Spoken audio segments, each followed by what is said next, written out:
Average beginner ಅಥವಾ intermediate content creator reality. ನೀವು ಅನ್ಕೋಬೋದು ಒಂದು ವೀಡಿಯೋ ವೈರಲ್ ಆದರೆ ಅಥವಾ ಒಂದು ವೀಡಿಯೋ ರೀಚ್ ಆಯಿತು, ಚೆನ್ನಾಗಿ ಬಂತು ಅಂದರೆ ಅದು ಎಷ್ಟು ಚೆನ್ನಾಗಿ ಮಾಡಿದ್ದಾನಲ್ಲ ಅಂತೆಲ್ಲ ನೀವು ಅಪ್ರಿಷಿಯೇಟ್ ಮಾಡ್ತೀರಾ.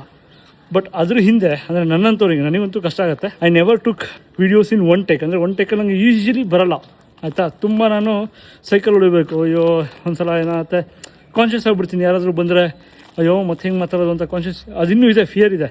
ಫಿಯರ್ ಅಂತ ಅಲ್ಲ, ಲೈಕ್ ಒಂಥರ ಕಾನ್ಷಿಯಸ್ ಫ್ಯಾಕ್ಟ್ರ್ ತೆಗಿಬೇಕು ಮೈಂಡಿಂದ. ಸೊ ಒಂದು ರೀಲ್ ಹಿಟ್ ಆಗಬೇಕು ಅಥವಾ ಒಂದು ರೀಲ್ ಪ್ರಾಪರಾಗಿ ಹಾಕಬೇಕು ಅಂದರೆ I think more than 20 takes ಅಥವಾ ಇನ್ನೂ ಜಾಸ್ತಿ ಆಗುತ್ತೆ. Sometimes 100. Sometimes if topic is very small 30 seconds ಇದ್ದರೆ ಬೇಗ ಆಗಿಬಿಡುತ್ತೆ, ಒಂದು 2-3 ಟೇಕಲ್ಲಿ ಬರುತ್ತೆ. ಸೊ ಇದು ಹಾರ್ಶ್ ರಿಯಾಲಿಟಿ. ಇದು ಆಲ್ಮೋಸ್ಟ್ ಯಾರೂ ಜಾಸ್ತಿ ಹೇಳಲ್ಲ, ನಾನು ಹೇಳ್ಕೊತೀನಿ.